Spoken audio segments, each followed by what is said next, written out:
Bonjour à tous, bienvenue à ce webinaire dédié à la rémunération minimum des dirigeants en 2021. Donc, je vais vous charger tout de suite la présentation et on va pouvoir démarrer. C'est parti. Alors, ce webinaire va être organisé de la manière suivante. Ce que je vous laisserai, c'est poser bien vos questions directement dans l'onglet questions en haut à droite, afin que je puisse répondre à vos différentes questions un peu plus personnelles. Là, déjà, l'objectif de cette formation, c'est de vous donner finalement les minimums pour cette année 2021, hein, même si cette formation a déjà été animée en 2020. On va la faire une fois par mois cette année afin que vous puissiez voir les évolutions en termes de minimum de rémunération. Donc aujourd'hui, nous allons voir pourquoi est-ce qu'il faut naturellement un minimum de salaire, quelles vont être les incidences financières et finalement, doit-on se verser réellement ce salaire si on a des petites problématiques de trésorerie. Alors, déjà, premièrement, je me présente, je m'appelle Sarah, je suis une des cofondatrices du cabinet Dougs. Donc, nous réalisons avec Patrick et plusieurs autres intervenants, d'ailleurs, plusieurs webinaires que vous pouvez trouver sur notre page de notre site. Tout en haut, vous pouvez voir tous nos webinaires et assister à plusieurs formations. C'est parti. Alors, qui va être concerné par ce salaire minimum? Alors, vous êtes nombreux à me poser la question. J'ai envie de dire, ça ne va pas être une question de statut, que vous soyez gérant, travailleur non salarié, que vous soyez président de SAS ou que vous soyez micro-entrepreneur, vous allez être concerné par un minimum de salaire, sauf dans certains cas. Et on va les voir juste après. Alors, naturellement, en tant que créateur d'entreprise, vous pouvez toucher finalement des maintiens d'allocation Pôle emploi, en fonction de si vous avez pu bénéficier de droits au préalable. Et donc, si vous touchez des allocations Pôle emploi, si vous avez un maintien d'allocation Pôle emploi, vous ne serez pas concerné par ce salaire minimum, parce que c'est vrai qu'il est très intéressant pour vous, en général, de ne pas vous verser du tout de salaire pour que justement vous puissiez toucher l'intégralité de votre aide Pôle emploi grâce au bénéfice du maintien. Pareil, si vous avez un contrat de travail à côté de votre entreprise, vous n'allez pas non plus être concerné par justement ces salaires minimums si vous percevez déjà dans ces autres contrats les salaires minimums que je vais vous présenter. Et puis également, si vous faites un cumul emploi-retraite, grâce à votre retraite, vous êtes déjà vous êtes retraité, et puis deuxièmement, vous cotisez également à la sécurité sociale, donc vous n'allez pas non plus être concerné finalement par ce salaire minimum à vous verser en 2021. Alors, pourquoi un salaire minimum? En fait, il y a principalement 3 raisons. Et en fonction de votre statut, vous allez être concerné par l'un, par l'autre ou par les 3. Alors, déjà, premièrement, pourquoi un salaire minimum? Tout d'abord, pour valider vos trimestres de retraite. Vous savez que pour pouvoir partir à la retraite, il faut avoir validé un certain nombre de trimestres. Donc, naturellement, si vous souhaitez pouvoir partir à la retraite en temps voulu, il faut que vous puissiez valider 4 trimestres par an. Donc, c'est pour ça qu'il faut vous verser un salaire minimum. Deuxièmement, la taxe PUMA. La taxe PUMA, celle-ci, elle va concerner essentiellement les présidents de SAS et les directeurs généraux de SAS qui se versent des dividendes afin d'éviter d'avoir à payer des cotisations de sécurité sociale sur vos dividendes. Il va falloir également vous verser un minimum de salaire et donc cotiser un minimum auprès de la sécurité sociale. Et enfin, les indemnités journalières, pareil, là, ça va concerner essentiellement les présidents de SAS et les directeurs généraux, tout simplement parce que vous avez notamment la volonté, si vous êtes malade, de percevoir justement des indemnités journalières. Alors, oui, je me permets juste de m'interrompre, Patrick, est-ce que tout le monde m'entend bien? Juste pour bien vérifier le son, parce que je vois que Patrick me dit qu'il n'a pas de son. Super. Donc, à mon avis, Patrick, ça doit être personnel. Vous avez peut-être aussi désactivé le son des pages du site. Donc, si vous faites un clic droit sur votre onglet, vous pouvez réactiver le son du site. Peut-être qu'il s'agit de cela. Bon, je vous laisse résoudre le problème et puis je vais continuer. Donc, on va revoir pour chaque minimum justement qui est concerné et finalement quel est le montant minimum à se verser au titre justement de salaire pour chacun de ces minimums. Alors, déjà, on va voir le minimum pour la validation des trimestres de retraite. Alors, donc, ce minimum, c'est 6 150 € par an. Hein, c'est un salaire annuel pour 2021. Il était de 6 090 € l'année dernière. Il est passé à 6 150 € cette année car le SMIC a augmenté. Hein, il est fonction du SMIC. Donc, c'est 6 150 € net pour les gérants travailleurs non salariés, donc les gérants de URL ou des SARL, par exemple. Ça va être 6 150 € brut pour les présidents de SAS ou de SASU. Hein. Dans ma présentation, président de SAS ou de SASU, c'est exactement la même chose. Hein. Vous êtes assimilé salarié, donc vous répondez à la même catégorie, hein, que vous soyez président, directeur généraux de SASU. Pour les micro-entrepreneurs, là, c'est une question de chiffre d'affaires. Si vous exercez une activité libérale, il faudra à minima, j'ai arrondi naturellement, 10 000 € environ de chiffre d'affaires pour pouvoir valider vos 4 trimestres de retraite. Et si vous n'êtes pas en prestation libérale, hein, si vous êtes en prestation de service commercial, par exemple, il vous faudra à minima 12 000 € hein, par an. Donc la validation des trimestres de retraite, elle va concerner naturellement tout le monde. Il faut véritablement que vous validiez vos 4 trimestres de retraite par an pour pouvoir prétendre un jour à partir à la retraite, naturellement, en espérant qu'on y ait toujours le droit. Alors, je regarde les questions en même temps, hein, sur le côté. Donc, Sarah, lorsqu'on est en ARE, comment faire concrètement pour se verser de salaire? Je déclare mon chiffre d'affaires par mois à Pôle emploi et il me verse le complément en fonction de ma déclaration.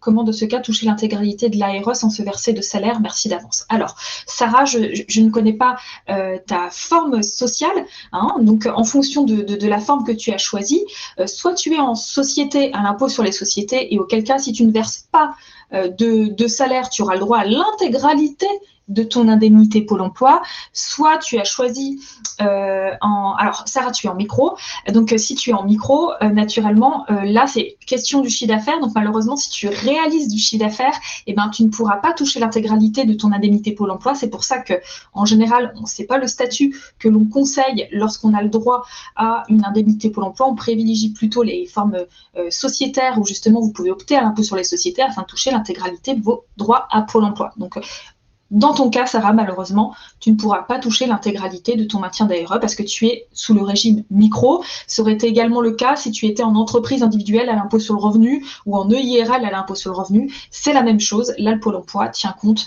de ton chiffre d'affaires. Alors, Florian, quel est le montant du chiffre d'affaires pour valider un trimestre en tant qu'auto-entrepreneur? Donc là, il faut diviser par 4. Hein, Florian, c'est-à-dire que si tu es dans le cas de 12 000 €, hein, si tu es en prestation de service commercial, il faudra que tu valides 3 000 € par trimestre de retraite, hein, pour que tu puisses toucher ta retraite. Ludovic, si le président de la SASU est une personne morale, est-ce que le salaire peut être transformé en mandat de gestion de la personne morale présidente de la filiale? Alors non, Ludovic, là, le webinaire, il est vraiment dédié à la rémunération des présidents. C'est pas parce que la société mère, qui va être dirigeante finalement de la société fille, va facturer suffisamment de prestations de services que ça va permettre aux dirigeants de valider ces trimestres de retraite. Alors Audrey, j'ai effectivement l'allocation Pôle emploi, mais j'avais vu qu'il fallait se verser une prime de 1 500 € pour être sûr d'avoir tous les trimestres à la retraite. Alors moi, c'est pas ce que je conseille, tout simplement parce que si vous versez un salaire, vous allez perdre votre indemnité Pôle emploi. Donc je ne vous conseille pas de vous rémunérer pendant cette période-là. Hein. Il faut vraiment que vous touchiez l'intégralité de votre aide et que vous puissiez justement valider finalement, grâce à votre indemnité Pôle emploi, vos trimestres de retraite. Alors, Bobby, rémunération pour président de SASU, comment procéder? Alors, Bobby, si tu es président de SASU, ça veut dire que tu es assimilé salarié, donc il faudra naturellement te verser un bulletin de salaire, te faire un bulletin de salaire pour te verser une rémunération. Hein, donc, il suffit de décider le montant minimum et justement, je vais vous les évoquer grâce aux différentes parties que je viens de présenter. Donc là, la validation des trimestres de retraite, 6 150 €, donc soit net pour les gérants travailleurs non salariés de URL, de SARL, soit brut pour les présidents de SAS ou les assimilés salariés également. Là, c'est vraiment, ça va concerner tout le monde. Alors ensuite, la taxe PUMA. La taxe Puma, je vais vous faire un petit rappel de ce que c'est. Depuis 2016, les choses se sont inversées, c'est-à-dire que précédemment, ne pouvaient avoir droit à la sécurité sociale que les personnes ayant de très faibles revenus, hein, donc pouvant bénéficier de la CMU, ou les personnes cotisant auprès de la sécurité sociale publique. Depuis 2016, ça a tout changé, c'est-à-dire que tout le monde doit pouvoir prétendre à la sécurité sociale publique. Par contre, les personnes qui ne cotisent pas vont devoir justement payer. Alors, elle a deux noms, hein. Vous pouvez la trouver sous deux noms sur Internet, soit la taxe Puma, soit la cotisation subsidiaire maladie, hein, donc vous la trouverez sous les deux noms. Donc, si les personnes qui ne cotisent pas suffisamment à la sécurité sociale vont devoir justement payer cette taxe en fonction de leurs revenus. Donc, pour éviter de payer cette cotisation subsidiaire maladie, il faut déjà verser finalement des cotisations de la sécurité sociale sur des revenus net imposable égale à 8 230 euros. Hein. Donc 8 230 euros, c'est le montant minimum annuel en 2021. Ça n'a pas changé par rapport à 2020, tout simplement parce que le plafond de la sécurité sociale n'a pas changé en 2021.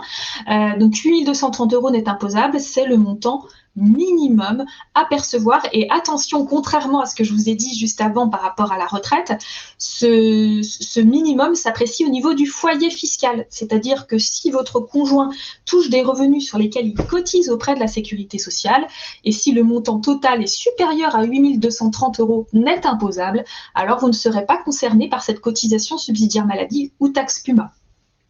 Alors, pour vous donner un ordre de grandeur, hein, aussi pour les présidents de SASU ou de SAS, hein, peu importe, il va falloir que vous ayez à minima 11 000 euros bruts par an pour justement pouvoir prétendre à ce minimum lié à la taxe Puma. Alors, ce minimum lié à la taxe Puma, il va concerner quasi uniquement les présidents de SASU et les directeurs généraux ou les présidents de SAS, hein, peu importe, tout simplement parce que les autres personnes, les gérants travailleurs non salariés, en général, je ne leur conseille pas de se verser un dividende.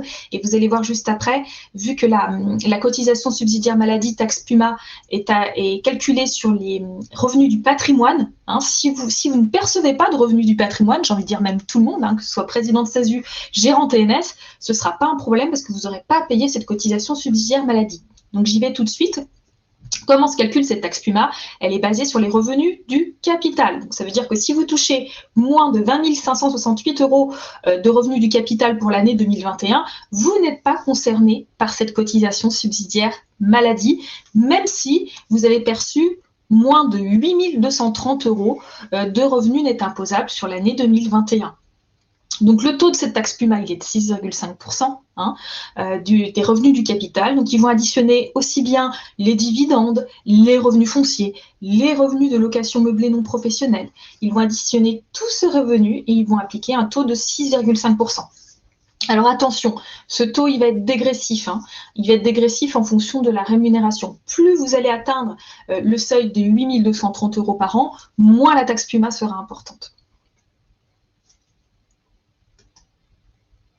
Alors, juste avant d'arriver aux indemnités journalières, je vais déjà répondre à vos questions.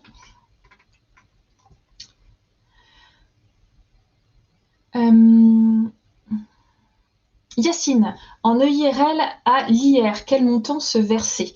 Pourquoi la rémunération est passée en compte courant d'associé et du coup, on se retrouve avec un solde négatif? Alors Yacine, c'est une très bonne question.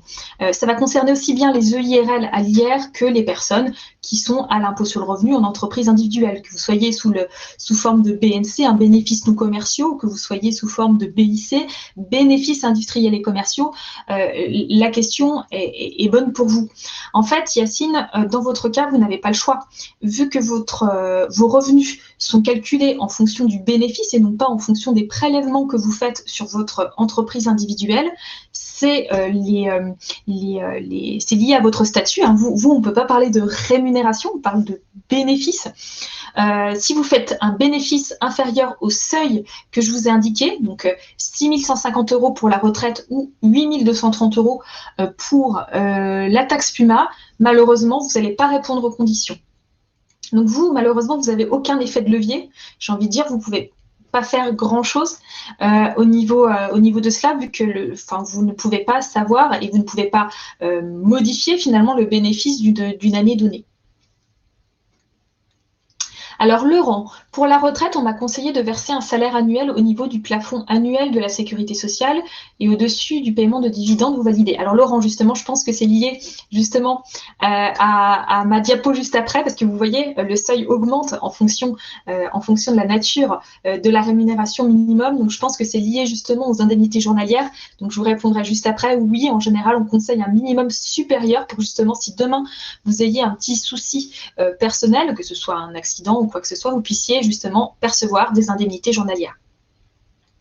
Alors, Hautman, ça veut dire quoi exactement les revenus du capital? Donc, les revenus du capital, c'est essentiellement ce que je vous ai indiqué, soit des revenus de capitaux mobiliers, c'est-à-dire les intérêts que vont vous verser votre banque, soit des dividendes, soit des revenus fonciers, parce que vous percevez des loyers soumis aux revenus fonciers, soit des revenus issus de la location meublée non professionnelle. Ça va rentrer dans la base de la taxe PUMA.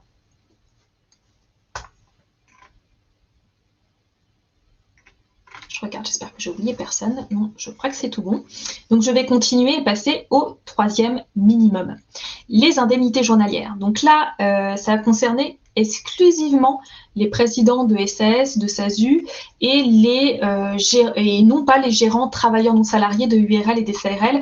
Vous ne cotisez, vous cotisez d'office en fait aux indemnités journalières, donc vous n'avez pas cette notion de minimum. Alors, les présidents de SASU, présidents de SAS, j'espère que vous êtes tout de Les indemnités journalières, pour toucher des indemnités journalières, c'est-à-dire toucher de la part de la sécurité sociale une indemnisation par rapport à votre salaire, il faut que vous perceviez à minima 20 810 € bruts annuels pour l'année 2021. Ça, c'est le minimum qu'il faut que vous perceviez en 2021 pour pouvoir toucher finalement une indemnité si vous êtes malade ou si vous avez un accident. Il faut pour cela percevoir des salaires à hauteur de 10 403,75 €, donc je n'ai pas fait les arrondis, sur 6 mois. Il faut vraiment que vous ayez 6 mois de cotisation aux indemnités journalières pour pouvoir prétendre à une indemnité journalière. Donc, ce n'est pas un an. Moi, je vous ai donné la rémunération annuelle pour que vous puissiez bien avoir le salaire minimum pendant tous les mois de l'année, mais vous pourrez commencer à percevoir des indemnités journalières à partir du moment où vous avez 6 mois de salaire à hauteur de 10 400 € environ bruts sur ces 6 mois.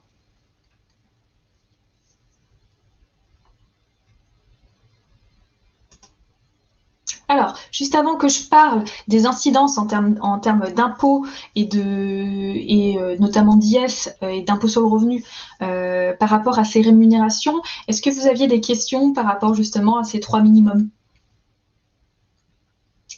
Alors, Audrey, je suis présidente de SASU et j'ai décidé de toucher l'ARE pendant un an.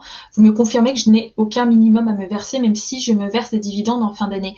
Oui, Audrey, parce qu'en fait, si votre indemnité Pôle emploi est bien supérieure à 8 230 € net imposables à la fin de l'année 2021, vous pourrez toucher des dividendes, vous n'aurez pas de problématique liée à la taxe PUMA ou à la cotisation subsidiaire maladie. Benjamin, pour la retraite, le versement du salaire peut se faire en une seule fois en fin d'année. Très bonne question. Je crois que je vais l'aborder tout à la fin, mais je vous le réponds tout de suite. Non, Benjamin. Alors, ça va dépendre de votre statut. Si vous êtes gérant travailleur non salarié, donc gérant de URL, des FARL majoritaires, oui, vous pouvez vous le verser en une seule fois à la fin. Par contre, si vous êtes président de SASU ou si vous êtes dirigeant de SASU ou de SAS, peu importe, là, il faudra bien à minima vous mettre ce salaire sur au moins 2 mois de l'année, sinon les 4 trimestres ne seront pas validés. Donc ça, c'est important d'en prendre compte. Philippe, bonjour, je suis présidente de SAS. Savez-vous si en tant que présidente, je peux être au RMI? Je pense que tu parles du RSA, je pense, Philippe. Alors, le RSA, malheureusement, vous ne cotisez pas à la retraite. C'est un minimum, c'est une indemnité, mais vous ne cotisez pas à la retraite. Donc, malheureusement, je pense qu'il va falloir quand même vous rémunérer. Donc, perdre cet avantage de RSA si vous souhaitez bien valider votre trimestre de retraite et puis cotiser aux valeurs minimum qu'on a vues précédemment.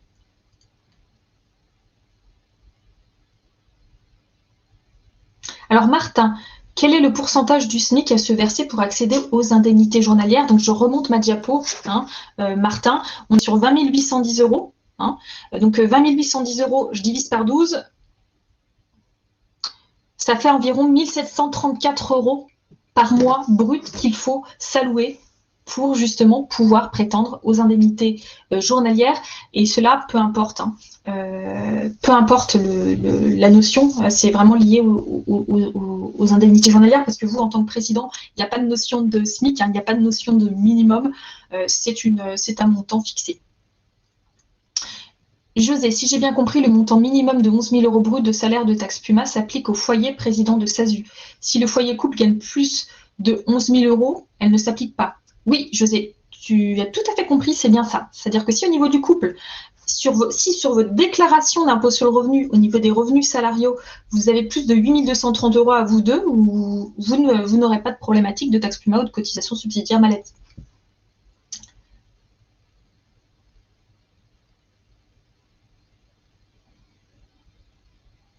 Alors, Philippe, oui, de l'aide, c'est bien ça, c'est le RSA. Hein, le RSA, c'est l'aide qui est versée aux personnes.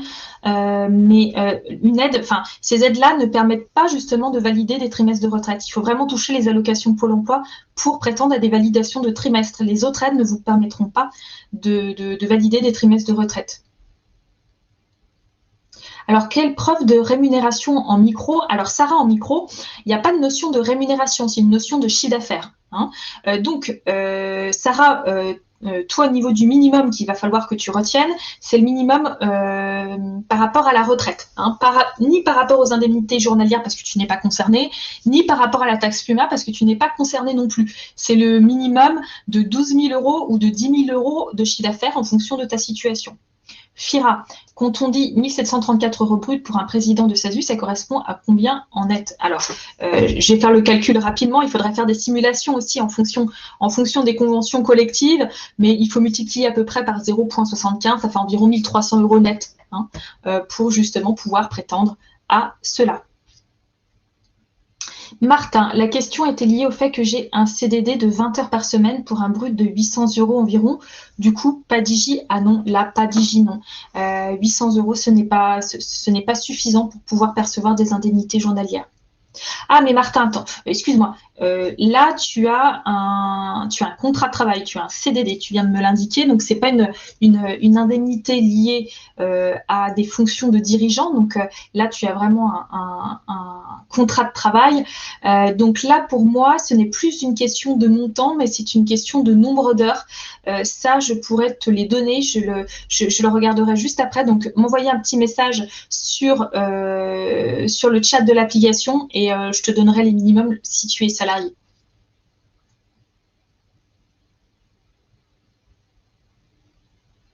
Allez, je vais continuer. Maintenant, je vais vous parler du coût de cette rémunération, parce que souvent, on parle d'arbitrage. Donc, je vais vous montrer les incidences pour la société. Alors, les effets, si vous allez vous verser une rémunération, l'impact, ça va être finalement au niveau des charges sociales, parce que naturellement, plus vous allez vous allouer une rémunération conséquente, plus vous allez payer de cotisations sociales.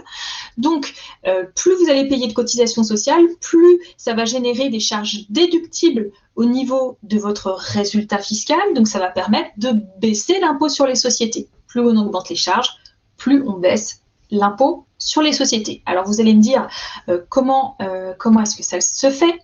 Je vais vous dire ça tout de suite.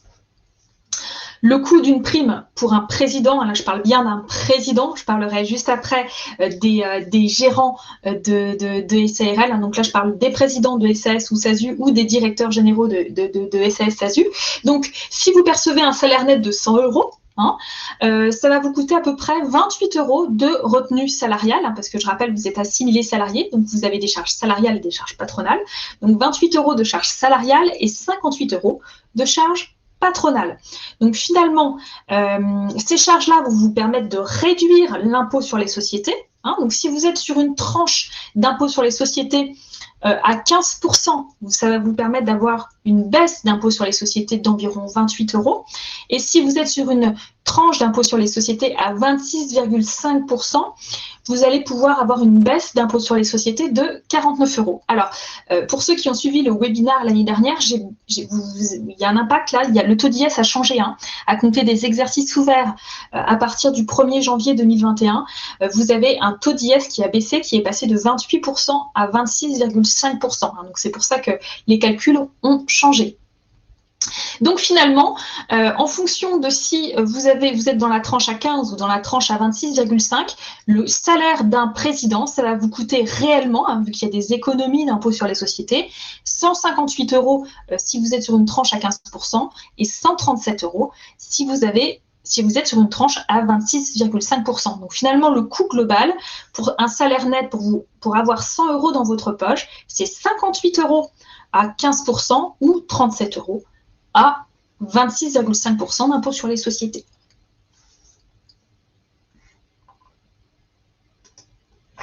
Maintenant, on va passer aux gérants travailleurs non salariés, donc les gérants majoritaires de URL, des SARL.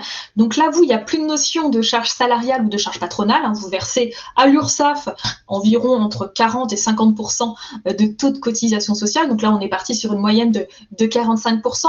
Donc si vous souhaitez vous allouer 100 € net dans votre poche de salaire, il va falloir verser 45 € de cotisation sociale. Donc pareil, ces charges-là, vu qu'elles sont déductibles du bénéfice soumis à l'impôt sur les sociétés, ça va vous permettre d'avoir une économie d'IS de 22 € pour une tranche à 15% d'impôt sur les sociétés et une économie d'IS de 38 € pour une tranche d'impôt sur les sociétés à 26,5%. Donc finalement, ce que ça vous coûte, c'est 123 € pour un IS à 15% et 107 € pour un IS à 26,5%. Donc vous voyez qu'il est très intéressant de se verser une prime lorsqu'on est sur des tranches finalement à 26,5% d'IS parce que finalement ça nous coûte beaucoup moins cher.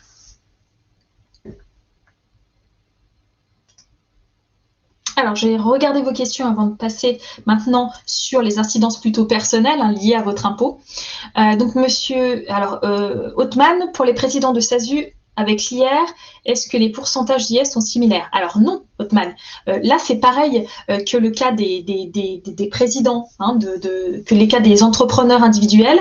Vu que tu es imposé à l'impôt sur le revenu sur le bénéfice, la notion de rémunération est un petit peu différente parce que la SASU à l'IR, c'est un statut qui est très particulier dans le sens où, pour l'instant, il y a ce que j'appelle un vide juridique sur les cotisations sociales, finalement, des présidents de SASU à l'IR, étant donné que vous ne versez pas de cotisation de sécurité sociale, finalement, sur le bénéfice que vous déclarez à l'impôt sur le revenu. Donc oui, il faut vous allouer un salaire minimum. Donc, Othman, pour répondre à ta question,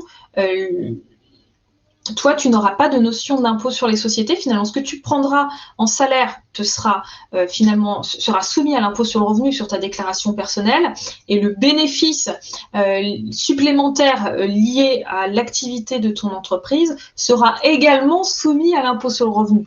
Donc là, je pense qu'il faudra vraiment voir pour toi, dans ton cas précis, finalement, qu'est-ce qui est le plus intéressant, soit l'impôt sur le revenu, soit l'impôt sur les sociétés, mais c'est vrai que ce n'est pas le sujet de cette réunion. Là, c'est vraiment lié à qu'est-ce qui vaut se verser au minimum. Et dans ton cas, il faut te verser à minima au moins le salaire que j'ai indiqué au niveau alors soit des indemnités journalières si tu veux pouvoir bénéficier des indemnités journalières, soit au niveau de la validation des trimestres de retraite, le minimum le plus bas, hein, donc 6 150, si tu veux bien pouvoir valider finalement tes trimestres de retraite.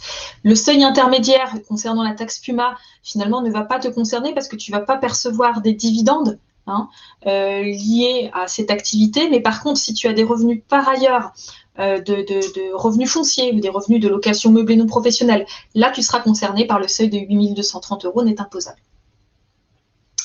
Olivier, en URL à l'IS, quelle est la différence entre prime et salaire? C'est exactement la même chose, Olivier.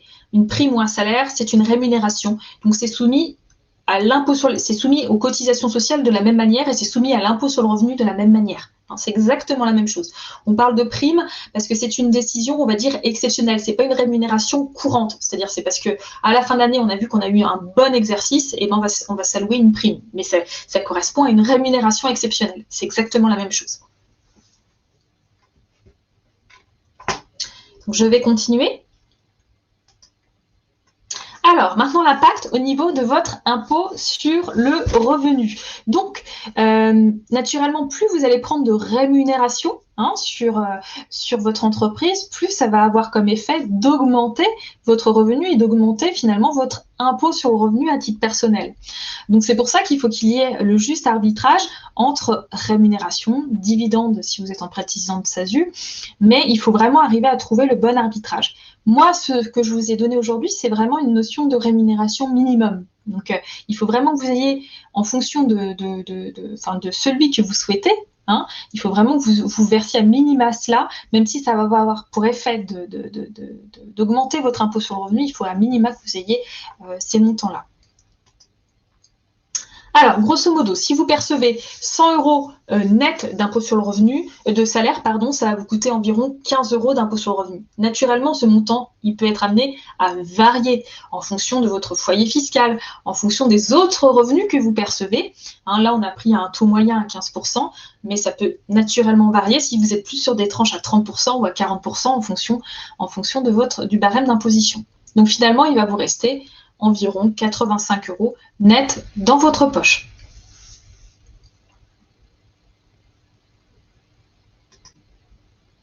Alors, j'ai terminé de répondre à vos questions en attendant, avant de commencer l'autre partie.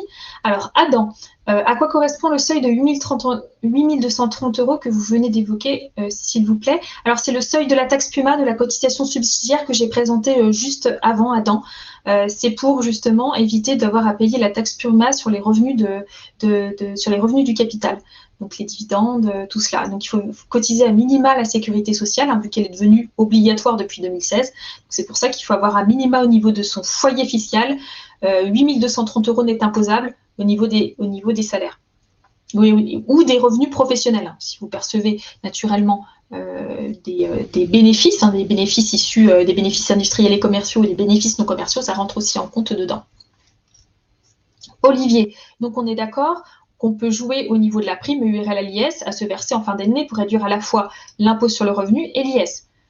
Mais comment faire en faisant des simulations? Est-ce que Doux peut aider dans ce sens? Alors Olivier, déjà de 1, on ne peut pas avoir pour effet à la fois de baisser l'impôt sur les sociétés et à la fois de baisser l'impôt sur le revenu. Si on augmente la rémunération, ça aura pour effet de baisser l'impôt sur les sociétés, par contre, ça aura pour effet d'augmenter ton impôt sur le revenu. Donc, on ne pourra pas jouer sur les deux tableaux.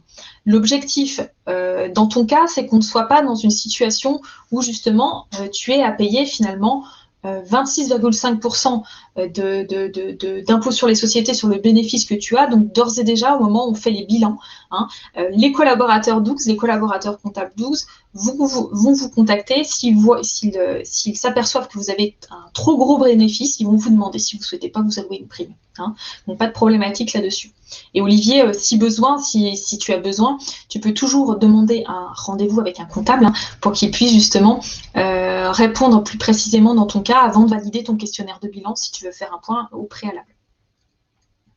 Alors, Boubi, je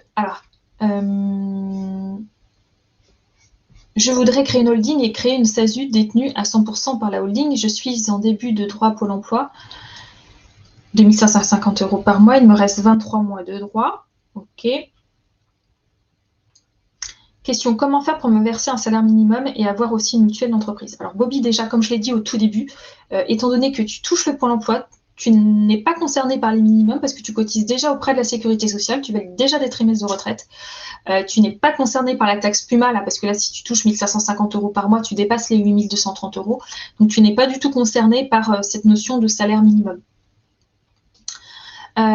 Et oui, Bobby, on accompagne tout le monde là-dessus, au niveau de cela, sur les conseils. On est vraiment disponible au sein de Doux pour justement apporter ces conseils-là. Donc on peut t'accompagner naturellement sur toutes les tâches, aussi bien création de holding que création de SASU. Pour le Pôle emploi, là, on n'interviendra pas parce que ce sera à toi de leur indiquer que tu es créateur d'entreprise. Et puis pour la mutuelle, alors la mutuelle, c'est un sujet un petit peu complexe. La mutuelle, si tu ne la payes pas à titre privé, ce sera considéré comme un avantage en nature. Donc ça va avoir pour effet de baisser ton indemnité Pôle emploi. Donc moi, ce que je te conseille, c'est pendant que tu touches Pôle emploi, c'est de souscrire une mutuelle privée afin justement de ne pas avoir de baisse de tes allocations Pôle emploi. Et une fois qu'au bout des 23 mois, là, on passera la mutuelle sur l'entreprise. Ludovic, alors, là, je n'ai pas compris, pour 85 € net, le coût de ce revenu salaire est de 257 €. Alors, je vais juste revenir parce que je pense que tu as dû faire une somme. C'est-à-dire que pour toucher 85 € net après avoir payé l'impôt sur le revenu à 15%, il va falloir en effet, alors je pense que là tu parles, je ne sais pas si tu es président de SASU ou si tu es gérant TNS, donc je vais partir sur le président, et ben ça va te coûter au final 23 € si tu es sur un IF à 15%, je vais partir sur cette simulation-là, et puis ça va te coûter naturellement 15 € d'impôt sur le revenu, donc ça va te coûter 38 €. Voilà. Donc je ne vois pas comment tu as réussi à arriver à 257. Parce que 257, à mon avis, c'est que tu dois tenir compte du salaire, je suppose. Donc non, en fait, les 85 € ils sont dans ta poche. Donc ça va te coûter finalement 23 € si tu es en gérant TNS. Et puis si tu es en président de SAS, ça va te coûter 58 € plus 15. Donc ça va te coûter 73 € au global entre l'impôt sur le revenu, les cotisations sociales et l'économie d'impôt sur les sociétés. Alors, la rémunération minimum pour ne pas être taxé PUMA, c'est 8 230 € ou 11 000 €. Alors, pour la taxe PUMA, je vais revenir sur mon diapo pour que ce soit clair pour tout le monde. C'est 8 230 € net imposable. Ça veut dire que c'est le net qui apparaît sur votre déclaration d'impôt sur le revenu. Les 11 000 €, c'est brut, c'est pour vous donner une idée du salaire brut annuel. C'est-à-dire qu'au niveau du salaire brut, ensuite, il faut déduire les charges salariales pour arriver au niveau du net. Donc, c'est 8 230 € net imposable ou c'est 11 000 € brut. Je vous ai fait un équivalent brut pour que vous puissiez comparer par rapport à ce qui apparaît sur vos bulletins de paie. Voilà.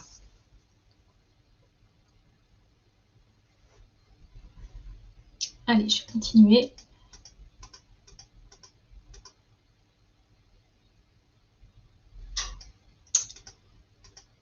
Hop. Alors la question, vous êtes beaucoup à me la poser, doit-on se verser l'argent? Alors je sais que c'est une période difficile pour beaucoup d'entre vous, donc non, vous, en tant que gérant ou dirigeant, vous n'êtes pas obligé de vous verser votre salaire. Moi, ce que je vous conseille, c'est à minima de payer les cotisations sociales. Si vous êtes capable de payer ces cotisations sociales et de payer l'impôt sur le revenu lié à ce salaire minimum, il faut vraiment vous l'avouer parce que des rachats de trimestres de retraite, ça coûte une fortune. Donc, ça coûte beaucoup plus cher que les cotisations sociales que vous allez payer là sur le salaire minimum. Donc, c'est pour cette raison que je vous conseille vraiment finalement de vous allouer ce salaire minimum. Vous n'êtes pas obligé de vous le verser. Sachez que sinon, à la fin de l'année, on considérera que c'est un prêt que vous avez fait à l'entreprise. Donc, ça ira dans votre compte courant d'associé et vous pourrez le récupérer à tout moment. Vous ne serez pas de nouveau imposé lorsque vous le récupérez, si c'est l'année d'après ou l'année qui suit.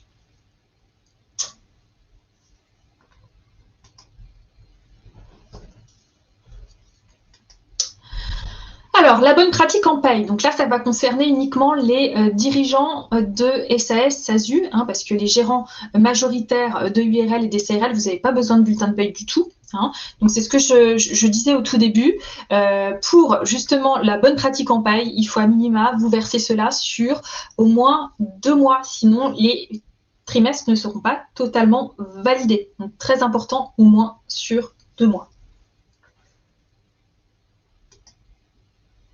Donc, on peut vous assister sur tout ce qui va être élaboration des bulletins de paie et des déclarations sociales sur Doux. Donc, c'est une prestation complémentaire qui est à peu près à 30 € par mois. Et naturellement, si après vous avez des salariés, sachez que ce sera dégressif, vous ne paierez plus que le bulletin de paie. Alors, Yacine, si j'ai bien compris, en EIRL avec l'IR, ce qu'on peut se verser annuellement, c'est son résultat net. Alors oui, tout à fait. En fait, Yacine, tu ne peux pas finalement te prendre plus de salaire que ce que ton entreprise a dégagé comme bénéfice. Donc en fait, toi, tu n'as pas vraiment le choix. Tu es obligé de te prendre ce que ton entreprise peut dégager en bénéfice. Donc malheureusement, en fonction du cas, enfin c'est pas malheureusement, en fonction du cas, et c'est pour ça que moi je conseille vraiment les entreprises à l'impôt sur les sociétés parce que ça vous donne au moins le choix. Si vous souhaitez finalement prendre la totalité du bénéfice, eh ben, vous pouvez toujours vous verser une prime à la fin de l'année et ainsi gommer finalement votre bénéfice de l'année. Soit si vous souhaitez laisser du bénéfice dans l'entreprise et pas tout prendre parce que vous avez besoin de faire des investissements, parce que vous avez besoin de financer votre besoin en fonds de roulement, et ben vous pouvez en laisser et ça ne vous coûtera pas de l'impôt sur le revenu, ça ne vous coûtera pas de cotisation sociale. Donc c'est vrai que moi, les entreprises à l'impôt sur le revenu, bien sûr en fonction de la taille naturellement, on est bien d'accord, mais je privilégie quand même l'impôt sur les sociétés parce qu'à partir du moment où vous allez avoir des bénéfices qui vont être supérieurs finalement à vos besoins en termes de rémunération, et ben ça va être pas intéressant pour vous. Donc si vous avez besoin, Yacine, n'hésitez pas, prenez rendez-vous avec nous et on vous conseillera sur le sujet. Martin, question du salaire que l'on ne se verse pas si l'on sait que l'on ne pourra pas se faire de salaire car chiffre d'affaires trop faible avant 2 ou 3 exercices. Que faut-il faire? Ne pas se faire de salaire ou se faire un salaire et ne pas se le verser? Qui des impacts sur les bilans? Alors, Martin, la réponse, ça va être celle-ci. Il faut à minima que vous puissiez payer les cotisations sociales liées à cette rémunération et l'impôt sur le revenu lié à cette rémunération. Si vous ne pouvez pas payer les cotisations sociales ou votre impôt sur le revenu, ça ne sert à rien de vous verser de salaire dans tous les cas, sinon vous allez vous retrouver véritablement en perte. Et moi, je ne veux pas que vous vous retrouviez en perte. Donc, malheureusement, si vous êtes vraiment dans une situation où vous n'avez pas suffisamment de chiffre d'affaires pour payer ces cotisations sociales, j'ai pas d'autre solution à apporter. Soit vous souhaitez vraiment à tout prix valider ces trimestres de retraite et auquel cas, il va falloir piocher dans votre épargne personnelle pour apporter de l'argent à la société pour qu'elle puisse payer ses cotisations sociales. C'est aussi une solution.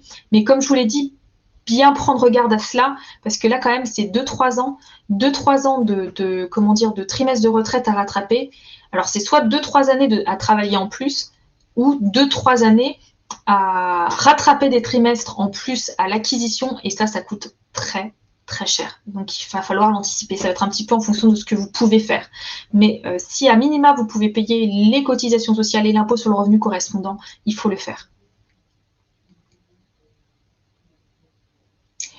Olivier, est-ce que le versement d'une prime salaire doit être transféré sur son compte personnel ou peut-on créer une écriture comptable sur un compte spécial dans notre entreprise et ne se verser à tout moment à 2, 3 mois ou plus en fonction de ses besoins? Tout à fait, Olivier. On n'est pas obligé de se verser une prime de fin d'année ou un salaire. On peut très bien passer une opération comptable qui va permettre de constater la prime ou la rémunération et ça va apparaître dans ton compte courant d'associé. Donc tu pourras le suivre sur Doux et te verser cette rémunération ou cette prime quand tu le souhaites.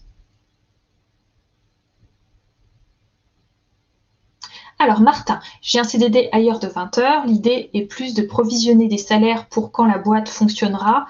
N'est-ce pas risqué ou inutile? Alors Martin, c'est une très bonne question. Tout ce qu'il faut, c'est d'arriver à faire les deux. C'est ça le plus complexe, c'est-à-dire arriver à développer ton entreprise, à la fois arriver à travailler, donc faire ses 20 heures de CDD. Après, je comprends bien qu'on n'est pas tous dans la même situation. On ne peut pas tous bénéficier finalement d'indemnité Pôle emploi pour créer son entreprise, mais dans ta situation, naturellement, il faut que tu puisses vivre à minima et percevoir de rémunération minimum pour pouvoir couvrir tes besoins personnels. Donc, je conçois que tu n'aies pas le choix. Mais bien penser à garder du temps pour développer son entreprise et faire en sorte que tu puisses justement te rémunérer à terme sur ton entreprise.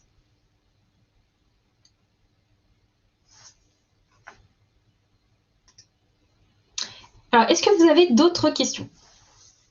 Alors, Adam, du coup, si je résume, le minimum à se verser pour valider les 4 trimestres de retraite, c'est 6 500 € brut, 6 150 €. C'est une rémunération qui est personnelle, tout à fait.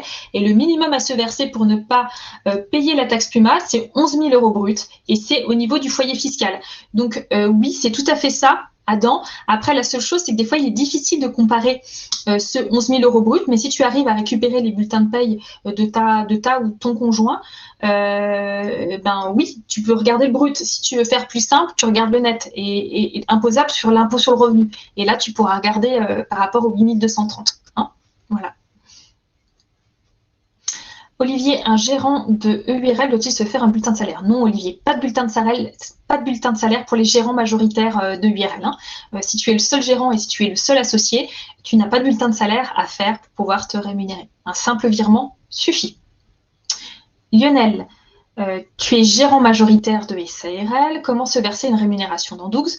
Comme je viens de le dire, pareil, il suffit de se faire un virement. Il n'y a pas besoin de faire de bulletin de paye. Nous, on vous proposera une déclaration annuelle. Hein. Vous devez déclarer annuellement les rémunérations que vous avez perçues au niveau de votre entreprise, les déclarer à l'URSSAF et on se charge de cela sur 12.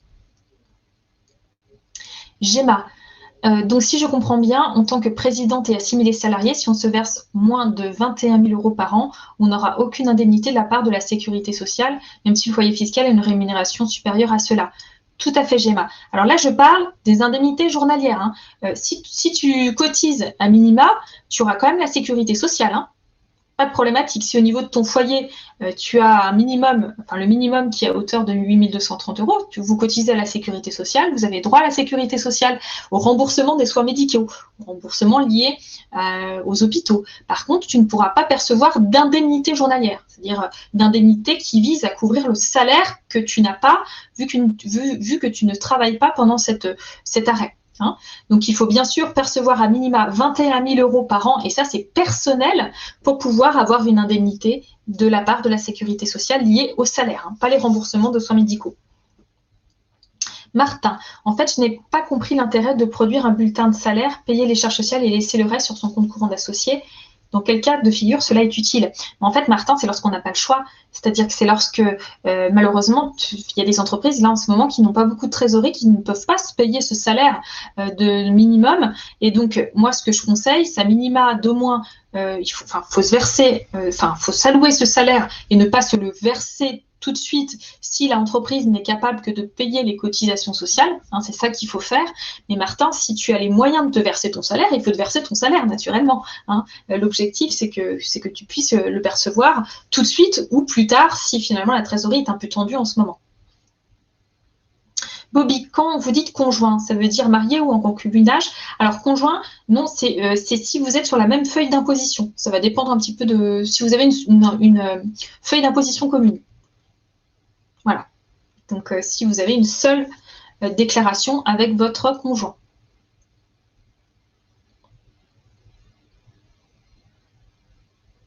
Martin, le compte courant d'associé est comptabilisé comment dans le bilan? Immobilisation? Non, Martin, c'est une dette.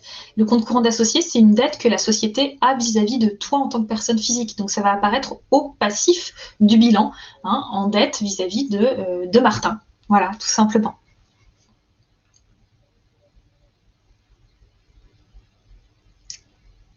Adam, non, là je pense qu'il y a confusion. Adam, non.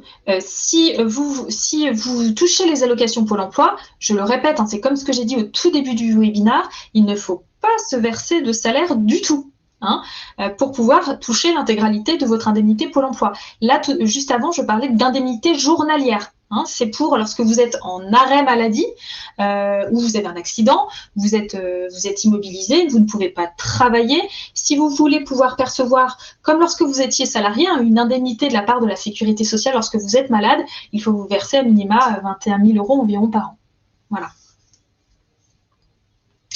Gemma, en tant que présidente, on peut faire 2 bulletins de salaire par an, un fin semestre 1 et un fin semestre 2. Non, c'est pas ce que je conseille, Gemma, tout simplement parce que on ne peut pas faire sauter des bulletins comme ça. Au niveau des présidents et des dirigeants de SASU et des SAS, il faut qu'il y ait un salaire minimum par mois. Alors, ce que j'ai à te conseiller, c'est de te verser, mettons, un salaire minimum par mois, hein, 1/12 du minimum que j'ai présenté précédemment, mais ne pas se verser cela en une seule fois. Ça ne fonctionnera pas parce qu'au niveau des indemnités, justement, au niveau des rémunérations de président de SASU, il faut qu'il y ait un minimum versé chaque mois, il faut qu'il y ait un montant fixe. Après, si tu le souhaites, tu peux l'augmenter si tu as envie de t'allouer un salaire plus important, mais il faut qu'il y ait bien 1/12 par mois. Martin, autre question, comment procéder pour mettre en place une rémunération non mensuelle? Prime, X fois par an, y a-t-il une connexion entre prime et résultat? Si les décideurs puissent mettre en place une prime. En fait, une prime, c'est une décision de gestion. Hein. Il faut que cette décision, elle ne soit pas abusive. Hein. C'est-à-dire que si demain, je prends un exemple, cette année, mettons que ton entreprise ne va pas bien du tout cette année et que finalement tu t'octroies une prime et que ça la met dans une situation de cessation des paiements, ce sera une faute de gestion, très clairement, Martin. Il faut se mettre une prime lorsque la société peut verser une prime. Il ne faut pas que ça mette en péril la société. Par contre, si la société a dégagé des bénéfices les années précédentes et que là, exceptionnellement, elle a une perte et que malheureusement, on souhaite s'allouer une rémunération complémentaire, c'est possible sans la mettre en péril. Voilà, c'est très important cela. La prime, elle peut se faire plusieurs fois par an, elle peut se faire en fonction du chiffre d'affaires dégagé, elle peut se faire en fonction du résultat. Là, c'est vraiment une décision de gestion.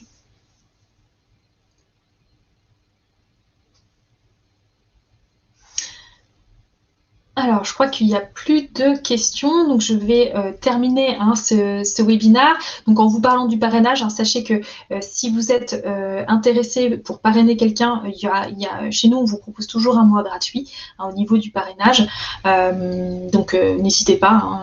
Vous avez un lien sur Doux, sur vos paramètres Doux, et vous pouvez le communiquer. Ah, je vois qu'il y a de nouveau des questions. Adam, si je deviens salarié de ma boîte, qu'en est-il de la mutuelle? Alors Adam, déjà premièrement, je ne pense pas que tu puisses facilement devenir salarié de ta boîte. Je suppose que tu es dans une petite structure, donc arrive à justifier que tu as un contrat de travail. Pour moi, c'est quasi impossible si tu es associé principal de ta SASU. Parce qu'il faut pouvoir justifier d'un lien de subordination vis-à-vis de quelqu'un, et dans les petites entités, dans les petites entreprises, c'est très très difficile à justifier que tu aies vraiment un lien de subordination vis-à-vis de quelqu'un. Donc pour moi, tu ne pourras pas devenir salarié de ta boîte à proprement parler. C'est pas parce que en tant que président de SASU, tu vas avoir un bulletin de salaire que tu vas être salarié. Le président de SASU n'est pas du tout concerné par le droit du travail. C'est-à-dire que vous pouvez bosser 70 heures par semaine, dépasser les plafonds des heures supplémentaires. Personne ne va venir à redire là-dessus. Par contre, vous cotisez dans les mêmes caisses que les salariés au niveau de la sécurité sociale et de la retraite. Donc, tu ne pourras pas devenir salarié de ta boîte à proprement parler. Tu pourras toucher une rémunération en tant que président, mais tu ne pourras pas être salarié à proprement parler. Donc, si tu t'alloues un salaire, naturellement, la société pourra prendre en charge la mutuelle, peu importe ton statut. Naturellement, on peut prendre en charge la mutuelle. Olivier. Donc, on ne peut pas se verser une prime supérieure au bénéfice, sinon contrôle fiscal. Alors non, ce n'est pas une notion de contrôle fiscal. Moi, là, le risque, il est plutôt pénal. Parce que le risque de contrôle fiscal, c'est un risque pécunier. Là, si demain, tu te verses une prime et que ta société dépose le bilan 3 mois après, c'est une faute de gestion. Donc là, c'est du pénal, c'est de la prison. Non, je ne conseille pas du tout de faire ce genre de choses. Ça va au-delà du risque fiscal. Donc, Olivier, à ne pas faire n'importe quoi, ne pas mettre en péril sa société en s'allouant une prime. Lionel, s'il n'y a pas de trésorerie, je souhaite tout de même me verser un salaire pour valider les trimestres. Je dois me faire un virement et remettre ensuite l'argent en compte courant. Non, Lionel, tu n'as pas besoin. Tu ne fais simplement pas de virement, tout court. Et nous, à la fin de l'exercice, si on voit que tu n'as pas pu te verser le salaire, on constatera en compte courant d'associé le salaire qui n'a pas été versé. Donc, tu n'as pas besoin de te faire un virement et ensuite de revirer dans l'autre sens. Pas du tout. Adam, donc je suis président de SASU. Est-ce que je peux me verser un salaire? Si oui, la mutuelle passe-t-elle dans les charges de la société? Alors oui, en tant que président de SASU, tu peux avoir un salaire en tant que président de SASU, et donc la société peut prendre en charge une mutuelle naturellement. C'est bien ça. Et c'est considéré en partie comme un avantage en nature. Tout à fait. C'est pour ça que la mutuelle, je ne la conseille pas lorsque vous avez un maintien d'allocation Pôle emploi, parce que c'est considéré indirectement comme un salaire et ça doit être déclaré au Pôle emploi. Hein. Donc là, oui, aucun problème. Hein. On peut bien sûr prendre en charge les avantages en nature liés à la mutuelle. Pas de souci. Oui, Adam, tu es imposé sur une partie de ta mutuelle, parce qu'en fonction de combien est-ce que la société prend à sa charge au niveau de la mutuelle, il y a une partie qui est réintégrée dans le salaire brut, et sur lesquelles tu vas payer des cotisations de sécurité sociale, tu vas payer de la CSG, tu vas payer de l'impôt sur le revenu. Mais pas la totalité, hein, une partie seulement.